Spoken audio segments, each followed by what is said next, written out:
Hi everyone, happy November. Something I've been reflecting on since the beginning of the year, but I'm definitely feeling now that it's November and we're wrapping up the semester, is that mission work and building community is a lot like growing a garden with God and really just watching God grow the garden for us, because all of these souls and people that we're walking with right now are not on any sort of a timeline.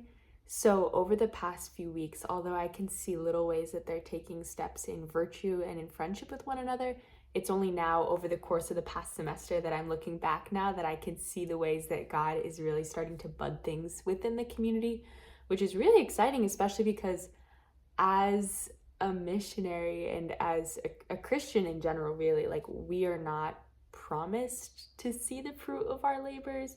So I think that that has been the experience that I've had during this past month of November, is God blessing me by being able to see the fruit of the garden that I'm working in. And I think one of the biggest examples of that over this past month has been getting to see so many students at our Fan into Flame retreat have a big experience of the power of the Holy Spirit and God working in their lives. I described this retreat a little bit in my last newsletter, but there were almost 200 students between the University of Kansas and Benedictine who attended a weekend retreat that we host focused on the power of the Holy Spirit in these students' lives. And as I've been having follow-up conversations with a lot of the students as to their experience on Fan into Flame, it's like I can hear the words that they're saying about their testimony and what they experienced on retreat, but also I can just physically see in their demeanor how much more free and joyful and peaceful they are. So just be able to see and witness the work of God in their lives has been one of the biggest pieces of fruit for me, within my role as a missionary, especially as I'm walking with these young women.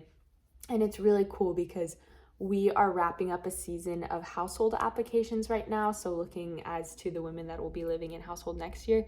And we had over a dozen applicants, which is huge considering this is our first year. And I think a lot of students still are kind of like, what is SPO? What is household? What are we doing here?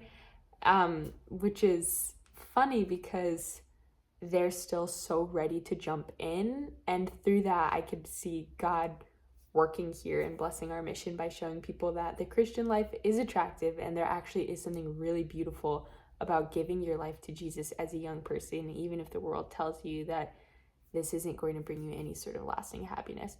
So I'm really grateful that we're finally hitting the point in the semester where the students are taking root in community and building real friendships within one another. And because of that, we're at the place where people are able to call each other on in virtue and invite other students who maybe aren't practicing any sort of Christian way of life into our community as well. So please keep up prayers for that. Know my prayers for you.